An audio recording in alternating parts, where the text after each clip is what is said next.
discuss types of present tense. Already we know the names of the tenses, all 12 tenses. Now we will discuss with the example types of present tense. तर present tense मध्ये मुख्यतः हे 4 उपप्रकार आहेत. Simple present, present continuous, present perfect, present perfect continuous. Now we will see the examples. आता example पाहूया. Example पाहिल्यामुळे आपल्याला क्लिअर होती आयडिया की ती कन्सेप्ट काय आहे. ओके, तर पहिलं उदाहरण आपण घेतलं इथं, आय गो टू स्कूल. आता हा सिंपल प्रेझेंट टेन्स आहे. कशावरून ओळखायचं सिंपल प्रेझेंट टेन्स आहे? तर याचं जे क्रियापद आहे ते मूळ आहे, बेसिक क्रियापद आहे. ओके, सो फॉर्म्युला जर सांगायचा झाला तर सिंपल प्रेझेंट टेन्सचा तर काय होऊ शकतो? Subject S plus V plus object. So S V O असा याचा फॉर्म्युला होतो. आणि ही क्रिया सिंपल प्रेझेंट टेन्स आहे. जे युनिव्हर्सल ट्रूथ असतात, वैश्विक सत्य, ते सगळे सिंपल प्रेझेंट टेन्स असतात. जसं उदाहरण मी तुम्हाला सांगितलं, sun rises in the east. सूर्य नेहमी पूर्वेला उगवतो. चला नेक्स्ट जाऊया.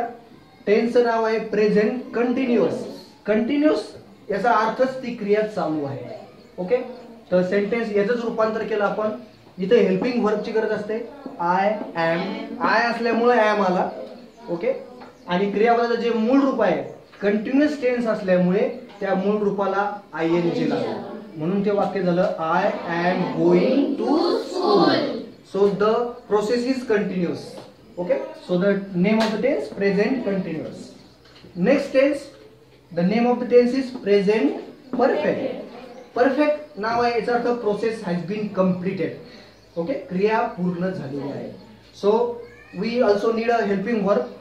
परफेक्ट टेन्स मध्ये हॅव आणि हॅज आणि हॅड असे 3 हेल्पिंग वर्ब लागतात. त्यामधले हॅव आणि हॅज हे वर्तमान काळासाठी आहे, प्रेझेंट साठी आहे.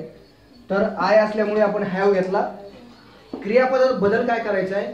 तर गोचा होतो, गोचा इथं काय झाला? Gone. So gone is the past participle. आणि या क्रियापदाचं आपण तिसरं रूप म्हणतो, क्रिया पूर्ण झाली दाखवण्यासाठी. I have gone to school. तर इथं हॅव असल्यामुळे आणि क्रियापदाचं तिसरं रूप असल्यामुळे हा जो टेन्स आहे याचं नाव प्रेझेंट परफेक्ट आहे. फॉर्म्युला सिंपल आहे, सब्जेक्ट प्लस हॅव किंवा हॅज आणि प्लस V3 क्रियापदाचं तिसरं रूप प्लस ऑब्जेक्ट. राईट. शेवटचा टेन्स पाहूया. टेन्सच्या नावावरून तुम्ही ओळखू शकता. परफेक्ट आहे, कंटिन्युअस आहे. परफेक्ट आहे म्हणून हॅव आलंय, कंटिन्युअस आलंय म्हणून मूळ क्रियापदाला आयएनजी लागला. Name of the tense is present perfect continuous. Example, I have been going to school. So we can see here that इथं हॅव बीन आलेलं आहे. याला अंडरलाईन करूया. जे चेंजेस आहेत ते हॅव बीन लागतं आणि आयएनजी लागतो क्रियापदाच्या रूपाला. म्हणून हे कंटिन्युअस झालं आणि हॅव बीन परफेक्ट झालं. म्हणून टेन्सचं नाव काय आहे? Present perfect continuous. So I have been going to school. Got it? Understand? Yes.